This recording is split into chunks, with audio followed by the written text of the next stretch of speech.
श्रीरामपुर नाम के गांव में विश्वास नाम का टीचर रहा करता था। उसके 2 बेटे थे, एक का नाम था सुशील और दूसरे का नाम सुहास। दोनों भी अब बड़े हो गए थे। उनकी माँ दिन भर घर के काम करके बच्चों की तरफ ध्यान दिया करती थी। एक दिन शीला नदी पर कपड़े धोने के लिए जाती है। तभी वहाँ पैर फिसलने की वजह से गिर के शीला की कमर में मोच आ जाती है।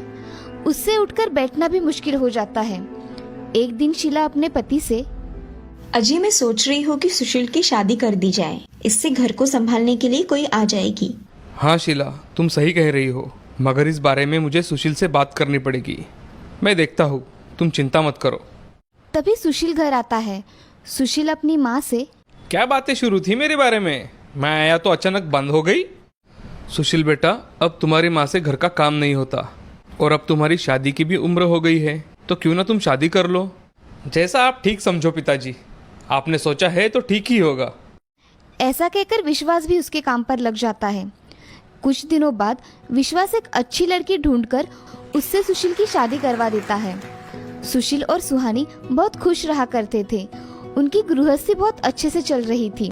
2 महीनों बाद मास्टर विश्वास रिटायर्ड हो गए थे। अब वो दिन भर घर पर ही रहा करते थे। शीला और विश्वास दिन भर बातें करते और अपने नए बहू के साथ अपना समय बिताते थे। एक दिन विश्वास को हार्ट अटैक आकर उनकी मौत हो जाती है। उनके बाद घर में बड़ा बेटा सुशील और छोटा बेटा सुहास अपनी माँ के साथ रहा करते थे। अब सुशील की पत्नी सुहानी कोई भी काम ढंग से ना हो तो सास और देवर को बोल लगाया करती थी। एक दिन बहुत सारा खाना घर में बच जाता है। सास ने खाने से मना कर दिया। तब सुहानी ने, बहू मुझसे ये खाना नहीं खाया जाएगा। हाँ, यहाँ कौन सी मेहनत करनी पड़ती है। भाभी, माँ को कुछ मत कहो, वह खाना कल का है, उसकी तबीयत के लिए वह ठीक नहीं है। अरे यहाँ क्या सब फोकट में आता है? तुम्हें क्या मेहनत करनी पड़ती है? हाँ भाभी, ये सब पता है, मगर मेरी पढ़ाई खत्म हो जाने के बाद मैं भी काम करूँगा, तो आपको ये बोलने की नौबत नहीं आएगी। तेवर तो देखो, मुझसे आवाज ऊपर करके बात करते हैं। तुम रुको, मैं तुम्हारे भैया से बात करके इस समस्या का समाधान निकालती हूँ। मैं ये हर रोज के किटकिट से परेशान हो गई हूँ। सुहानी गुस्से से अपने कमरे में चली जाती है। अगले दिन वो अपने पति से घर के बंटवारे के बारे में बोलती है। अजय, मैं अब इस घर में नहीं रह सकती, मुझे मेरे हक का घर चाहिए। अरे सुहानी, तुम्हें आज अचानक क्या हो गया है? कुछ हुआ होगा तो बैठकर समस्या का हल निकालते हैं। मैंने आपसे कहा ना, मुझे इस घर में नहीं रहना। आप सोच लो आपको क्या करना है। अब सुशील अपनी माँ के साथ बात करने चला जाता है। अरे बेटे, आज तुम्हें कुछ काम है क्या? तुम कुछ चिंता में दिखाई दे रहे हो।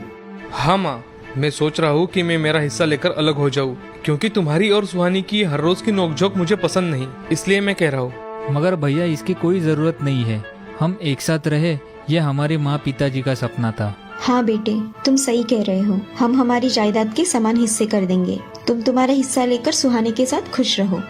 माँ, मैं जमीन में से 2 एकड़ जमीन ले लेता हूँ, बाकी की 3 एकड़ जमीन में सुहास को दे देता हूँ। ठीक है भैया, मुझे कोई आपत्ति नहीं है, मुझे तुम्हारा निर्णय मंजूर है। बेटा, तुमने सब तय कर ही लिया है तो यही ठीक होगा कि हम दोनों इसमें ना बोले। माँ, मैं कल ही हमारी दुकान का काम कर लूंगा और वहाँ रहने के लिए चला जाऊंगा। जैसा तुम्हें ठीक लगे बेटा। ऐसा कहकर सुशील वहाँ से चला जाता है। माँ और सुहास को बहुत दुख होता है कि सुशील उनसे ऐसी बातें कर रहा था। कुछ दिनों बाद सुशील अपने दुकान का काम पूरा करके वहाँ ही घर बनवा लेता है। दोनों भी वहाँ रहने के लिए चले जाते हैं। अब वो दोनों चले जाने के बाद शीला सुहास से, बेटा, मुझे ऐसा लगता है कि अब तुम काम पर ध्यान दो और साथ में तुम खेती भी कर सकते हो। मगर माँ, उस खेती में आज तक कुछ आया नहीं, तो अब क्या आएगा? तुम प्रयत्न करके तो देखो, तुम्हारे परिश्रम जाया नहीं जाएंगे। तुम मेहनत तो करो बेटा। माँ, तुम कह रही हो तो मैं प्रयत्न करके देख लेता हूँ। अगले दिन से सुहास अपने खेत में काम करने चला जाता है। सालों से बंजर पड़ी हुई जमीन उपजाऊ बनाने के लिए उसको बहुत मेहनत लगती है। सुहास हार ना मानकर बहुत मेहनत करता है और उस खेत में गेहूं के बीज लगाता है। उस खेत में सुहास दिन रात मेहनत करके गेहूं का अच्छा उत्पादन लेता है। सुहास अपना गेहूं बाजार में बेचने चला जाता है और तभी सुहास व्यापारी से बात करता है। रामदास सेठ, मैंने इस साल में खेत में गेहूं का उत्पादन किया है, क्या आप मेरे गेहूं खरीदेंगे? हाँ, खरीदूंगा, मगर मुझे गेहूं कैसा है यह देखना पड़ेगा। सुहास के लाए गेहूं उन्हें देखते ही पसंद आ जाते हैं। अरे सुहास, तुम्हारे गेहूं बहुत अच्छे हैं। मैं इनके अच्छे दाम दूंगा, मगर सारे गेहूं के बीज मुझे ही बेचना होगा, तो ही मैं तुम्हें अच्छे दाम दूंगा। जी सेठ जी, मैं आपको ही मेरे गेहूं के बीज बेचूंगा। अच्छा, तो मैं चलता हूँ। ऐसा कहकर सुहास वहां से अपनी 2 बोरी गेहूं के बीज सेठ को बेचकर वहां से चला जाता है।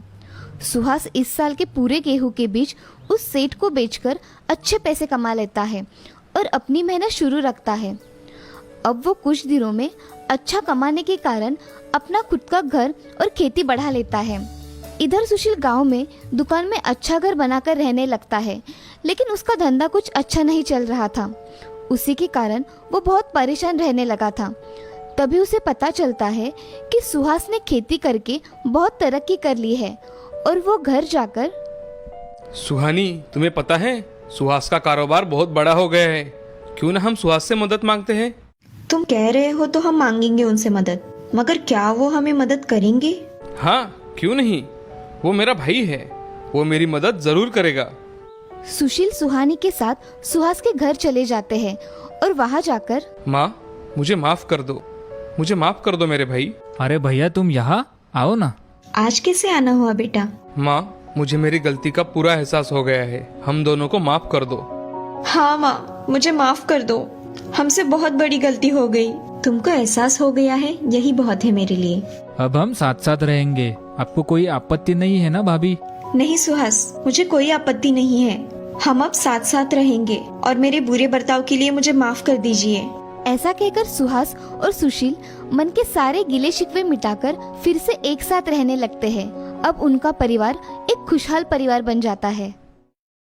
इस कहानी से हमें ये सीख मिलती है कि जिंदगी में हमेशा अपनों की कदर करनी चाहिए, क्योंकि संकट के समय वही हमारी मदद करते हैं।